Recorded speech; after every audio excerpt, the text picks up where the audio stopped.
Hello students, चलिए हम लोग फिर से आज उपस्थित हैं पढ़ने के लिए। और आज हम लोग गणित विषय पढ़ेंगे। मैं एस के आज़ाद आपको ले चलता हूँ गणित में। आपको गणित के साथ मनोरंजन करेंगे और गणित बनाएंगे। और चूँकि आप लोग चैनल पर बैठे हुए हैं, वीडियो देख रहे हैं, तो कोई यहाँ सिनेमा तो चलेगा नहीं। आप कोई रील्स देख नहीं रहे हैं।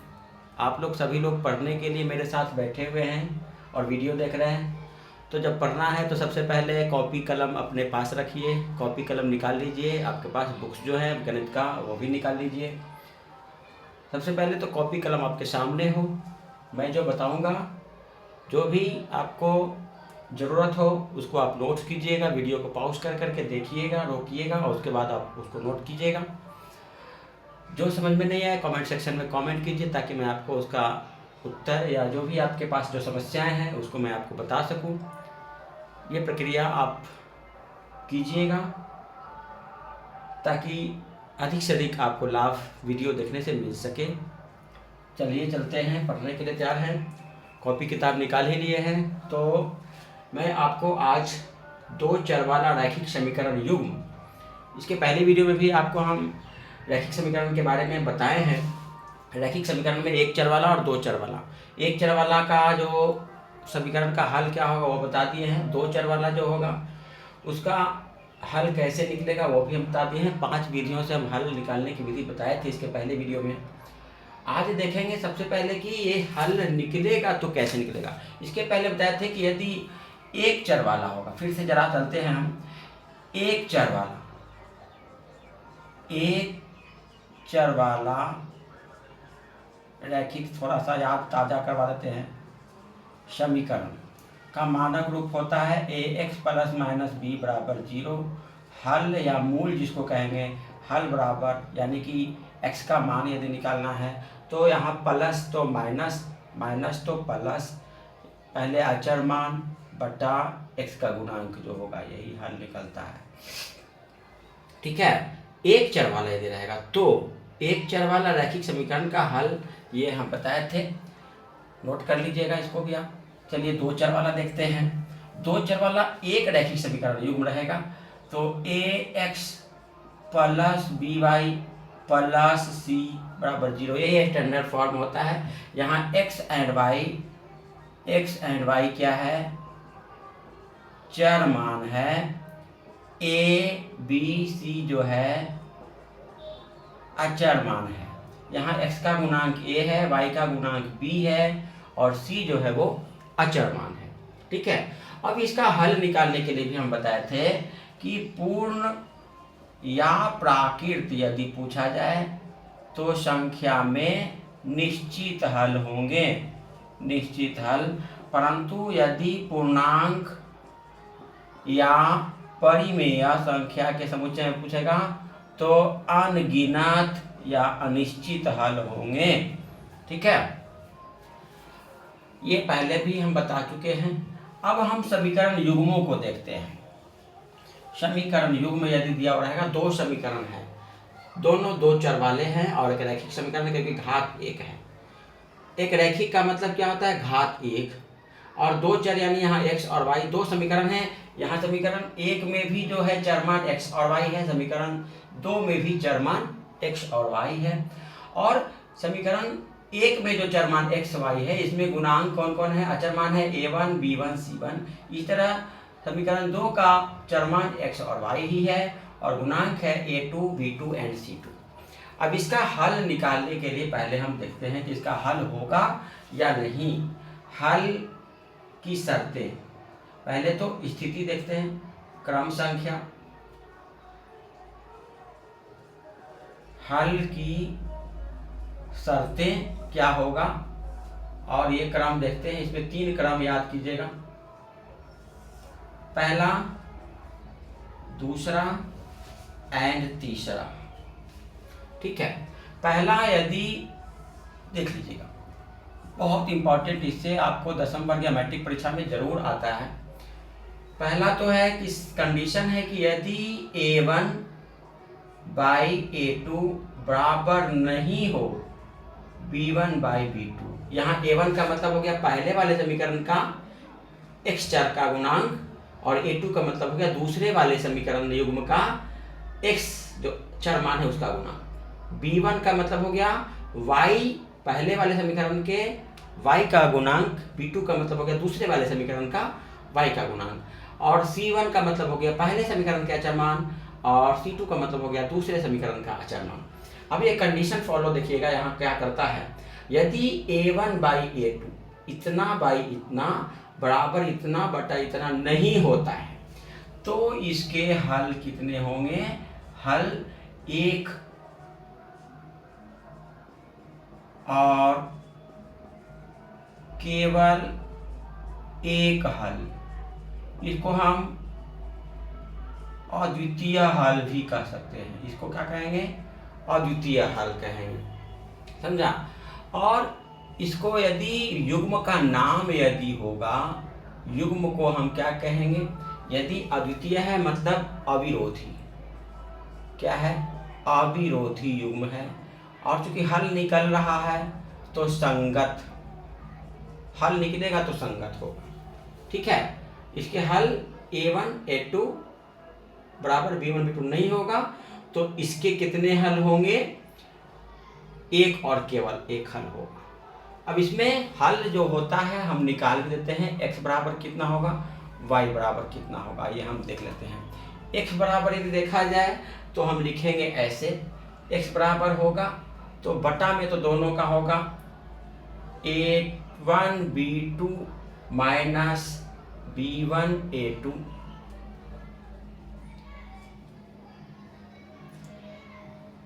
इसको हम हल बाद में बताएंगे अगला विधि में, क्योंकि जगह कम है तो ये थोड़ा सा और बता ही देते हैं, कोशिश करते हैं हम। एक और केवल एक हल होगा, ठीक है। और इस युग्म को क्या कहेंगे हम? युग्म क्या होगा? अविरोधी या संगत हल होंगे। युग्म को कहेंगे अविरोधी या संगत। और इसका आलेख कैसा होगा?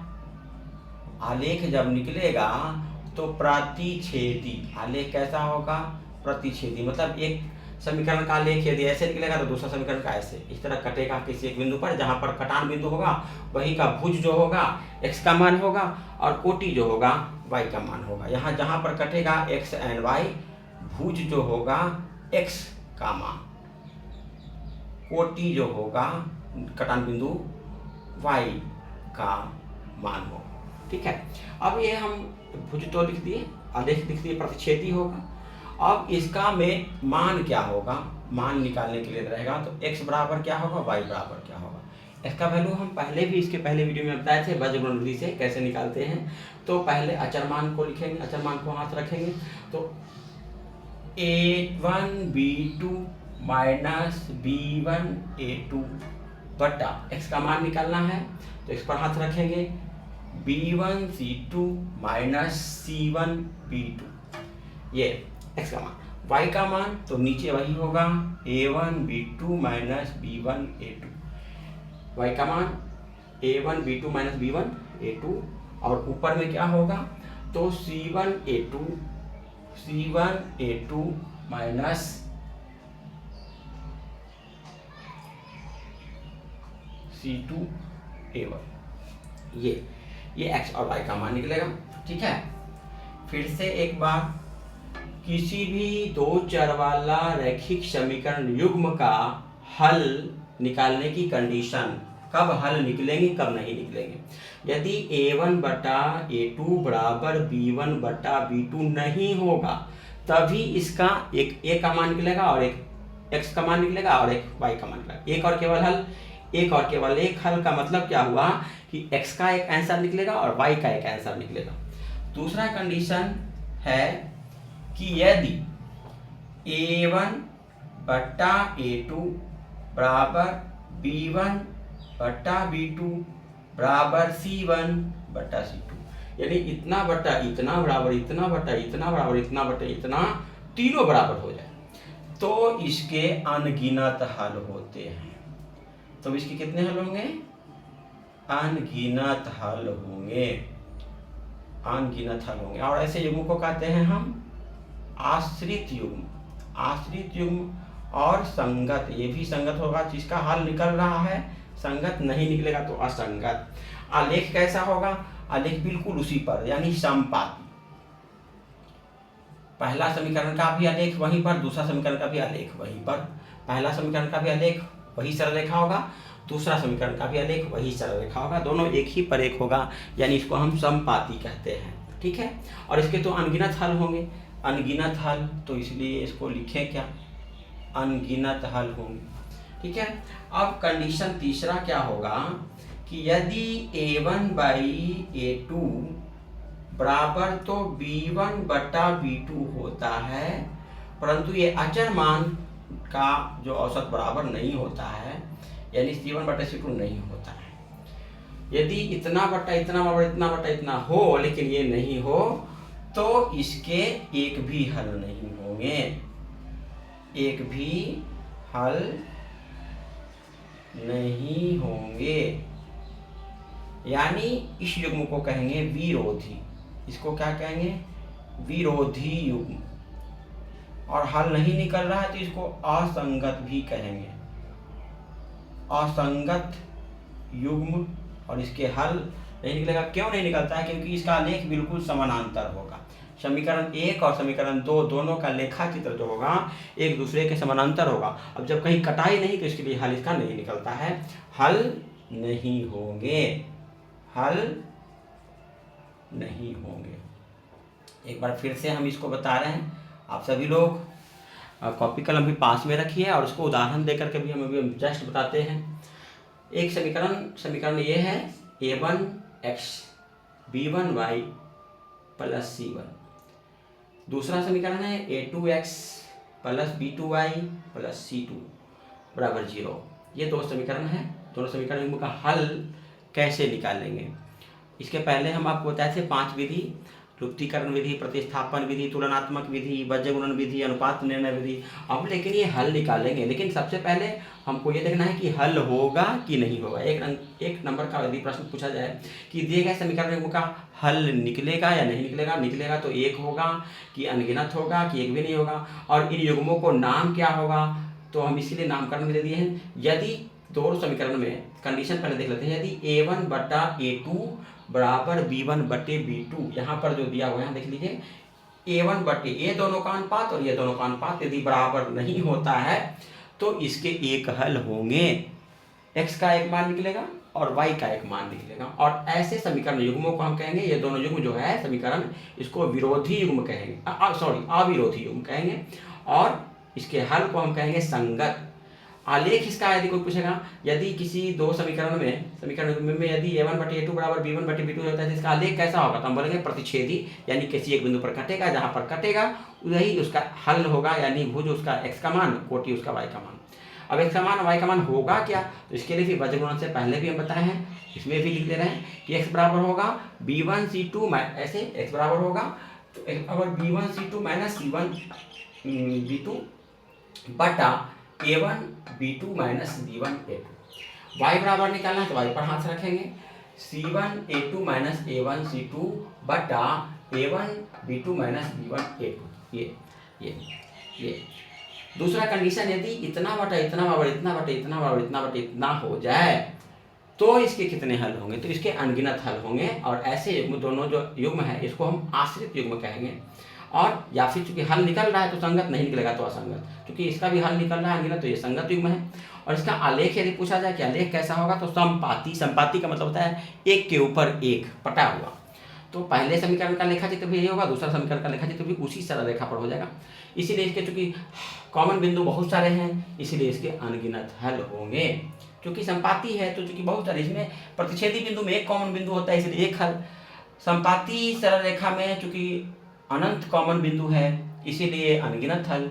और दो सरल रेखा समानांतर जो है, तो इसमें चूंकि यहाँ पर तीसरे कंडीशन जो है A1/A2 बराबर B1/B2 होता है, परंतु C1/C2 नहीं होता है, तो इसका एक भी हल नहीं होगा। और ऐसे युग्मों को हम विरोधी युग्म कहते हैं या असंगत युग्म कहते हैं। इसका आलेख जो होता है, दोनों समीकरणों का जो हम आलेख खींचेंगे, सरल रेखा होगा, दोनों समानांतर सरल रेखा होगा। अब चूंकि समानांतर सरल रेखा में एक भी कॉमन बिंदु नहीं होते हैं, अतः इसके एक भी हल नहीं होंगे। ठीक है, अब हम एक उदाहरण हम आपको देख के बताते हैं। यहाँ पर हम आप दिख रहे हैं, क्वेश्चन हम यहाँ पर दे रहे हैं, समझिएगा।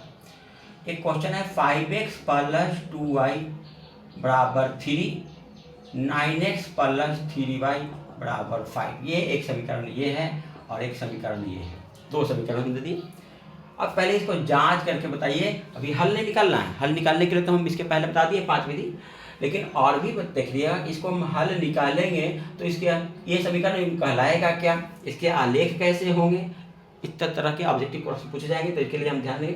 पहले देख लेते हैं, कंडीशन देख लेते हैं। यदि यहाँ A1 A2 B1 B2 C1 C2 इसको हम इस तरफ लेके चलाएंगे तो 3 इधर जाएगा तो इधर -3 हो जाएगा, 5 इधर जाएगा तो इधर -5 हो जाएगा, इधर बराबर 0, इधर बराबर 0 हो जाएगा।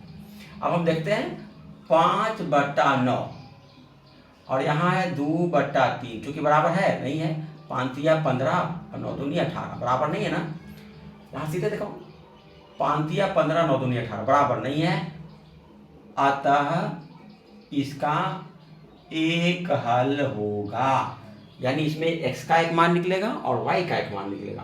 अब यदि पूछा जाए कि ये दोनों समीकरण जो है वो कैसा समीकरण है, तो बोलेंगे हम अविरोधी समीकरण युग्म है या फिर संगत युग्म है। इसके आलेख यदि पूछा जाएगा तो कैसा बोलेंगे हम, प्रतिच्छेदी आलेख होगा। और x और y का मान निकालेंगे कैसे, तो इस फॉर्मूला में निकाल देंगे या फिर हम 5 विधियाँ बताए हैं उससे हम बनाएंगे। ठीक है, आगे ऐसा ही पहले चेक कर लेते हैं हम। प्रश्न है 2x + 3y बराबर 9, 4x + 6y बराबर 18। यहाँ भी चेक करेंगे, इसको हम हल करते हैं। पहले मानक रूप में लिख देते हैं, तो ये इधर ले आएंगे अचर मान को भी। 2x + 3y -9 बराबर 0 एंड 4x + 6y -18 बराबर 0। यहाँ पर हम चेक करते हैं 2/4, 3/6 और -9/-18 चेक करेंगे हम। तो देखोगे 2 दूनी 4, 3 दूनी 6, 9 दूनी 18, या तिरछा तिरछी भी करके गुना करके देख सकते हैं। 6 दूनी 12, 4 तिया 12 है ना, 18 तिया 54, 9 छक 54 बराबर आ जाएगा। ये सब बराबर है, इतना बटा इतना बराबर, इतना बटा इतना बराबर, इतना बटे इतना देख लेंगे। 2/4 इसका दोगुना, इसका दोगुना, इसका दोगुना, वैसे भी पता चल रहा है। तो चूंकि ये बराबर हो जा रहा है, अतः इसके अनगिनत हल होंगे। हल कितने, अनगिनत हल होंगे। और इस दोनों समीकरण युग्मों को कहेंगे हम क्या, तो चूंकि इतना बटा, हम पहले बताया है कि इतना बटा इतना, ये बाई ये बराबर ये बाई ये बराबर ये बाई ये है ना, ये क्रमिक रूप से बराबर है। तो इस युग्म को हम आश्रित युग्म कहेंगे। आश्रित युग्म या फिर संगत युग्म है, लेकिन मेन आश्रित याद रखिएगा। इसका आलेख यदि पूछा जाएगा तो संपाती, दोनों एक दूसरे पर संपाती हो जाएंगे और इसके अनगिनत हल होंगे। ठीक है, और देखते हैं इस तरह। और 5x + 2y बराबर 7, 10x + 4y बराबर 12। ये है, देखते हैं यहाँ पर देख रहे हैं कि 5 दूनी 10, 2 दूनी 4, लेकिन 7 दूनी 14 नहीं है।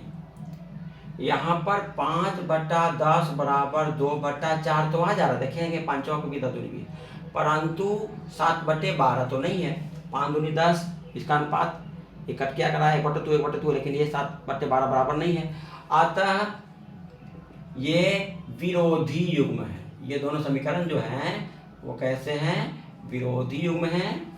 कैसे युग्म होंगे, विरोधी। क्यों, क्योंकि ये दोनों का अनुपात तो बराबर आ रहा है, लेकिन अचर मान का अनुपात बराबर नहीं आ रहा है, इसीलिए ये विरोधी युग्म होंगे और इसका हल नहीं होगा।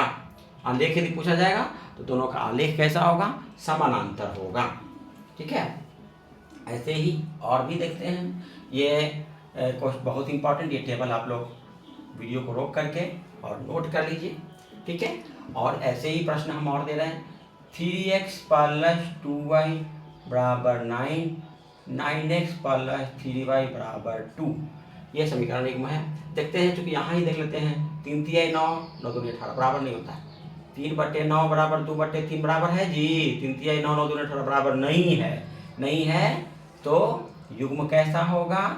युग्म यदि पूछा जाएगा तो अविरोधी। युग्म कैसा होगा? अविरोधी। आलेख पूछा जाए तो प्रतिच्छेदी। आलेख कैसा होगा? प्रतिच्छेदी। और हल कैसा होगा?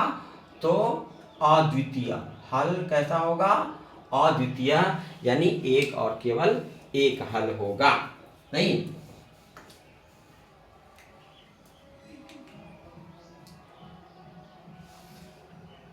वीडियो रोक करके आप लोग देखिएगा, उतारो, क्योंकि पढ़ने के लिए कोई आप सिनेमा नहीं देख रहे हैं कि यहाँ तक समझ में आ गया, अगला वीडियो क्या होगा। आपको चूंकि आगे भी प्रैक्टिस करना है, बनाना है, सिर्फ देखने से काम नहीं चलेगा। आप बुक में प्रैक्टिस कीजिए और साथ ही साथ कॉपी पर बनाइए क्वेश्चन से, और वीडियो रोक करके उतार भी लो। आगे चलते हैं फिर।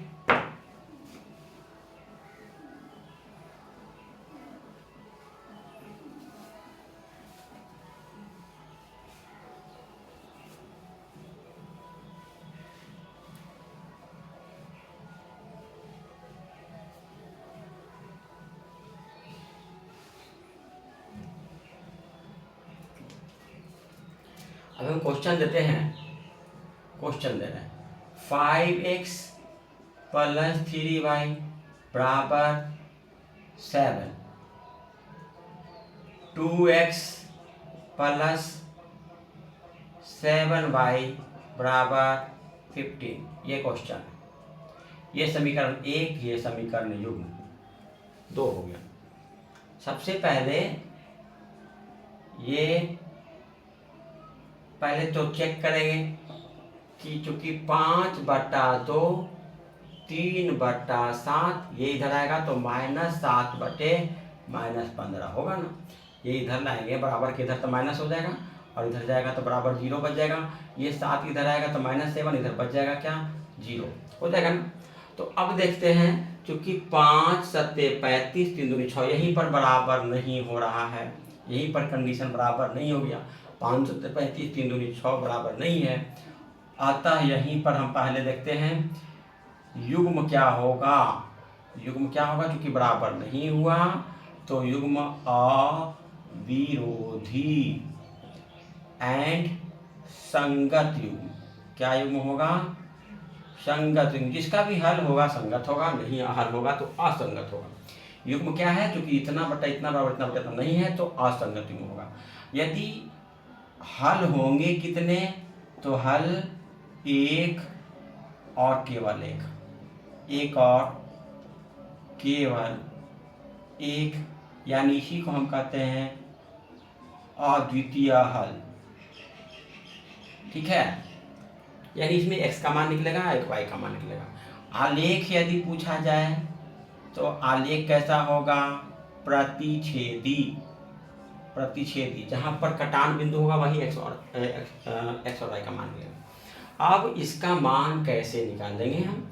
x का मान कैसे निकालते हैं? एक ही और हम पहले एक फॉर्मूला बताते हैं, देखिए कैसे हम बनाते हैं हल निकालने के लिए। ये तो देख लिए हम, ये देख लिए। अब इसका हल कैसे निकालेंगे हम?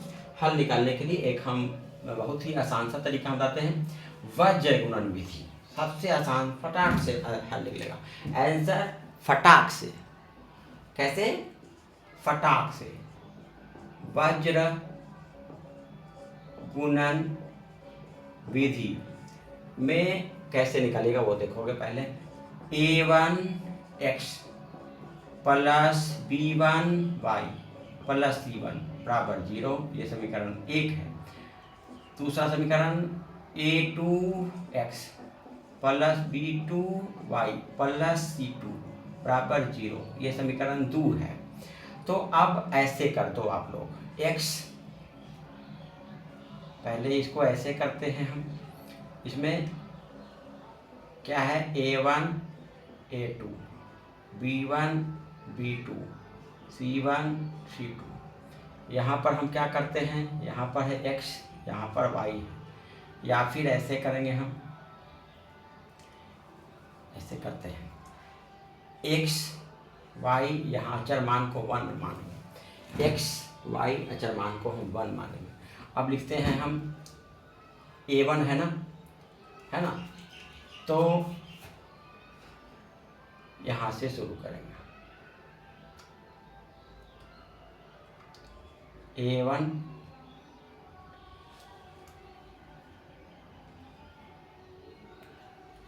x तो यही है, यहाँ x y 1। अब यहाँ पर तो x से शुरू करेंगे तो यहाँ पर से चलेंगे b1 b2, फिर c1 c2, फिर a1 a2, फिर b1 b2, ठीक है। अब ऐसे के साथ से गुना, इसको इससे गुना, इसको इससे गुना, इसको इससे गुना, इसको इससे गुना, इसको इससे गुना, इसको इससे गुना, ऐसे करेंगे तो क्या हो जाएगा, x बटा क्या होगा, ऐसे के साथ ऐसे गुना कर लेंगे। x बाई क्या होगा, b1 c2 minus c1 b2 बराबर y बटा कितना होगा, c1 a2 minus a1 c2 बराबर 1 by a1 b2 minus b1 a2। फिर से गौर से देखिए, यहाँ पर भी हम फिर से ऐसा ही समझा रहे हैं। यहाँ है x प्लस b1y, मान लिया ABCD करके दे रहे हैं, ax plus by plus c बराबर 0, समीकरण 1। ये dx plus ey plus f बराबर 0, इस तरह भी यदि रहेगा तो हम क्या करेंगे, अब ऐसे करेंगे x y 1। अब यहाँ ऐसे a बाई, यहाँ से चूंकि x है ना, हाँ यहाँ पर ध्यान दीजिएगा, x है तो यहाँ पर चलना शुरू करेगा, x तो यहाँ से b बाई ई, और यहाँ c बाई f, फिर a बाई d, फिर b बाई e। ये यहाँ से पहले हम x y 1, यह है x y, इसका नियतांक 1। अब यहाँ पर a यहाँ से शुरू करेंगे, यहाँ b by E, c by f, और उसके बाद b by E, c by f, इसके बाद फिर a by d, b by e।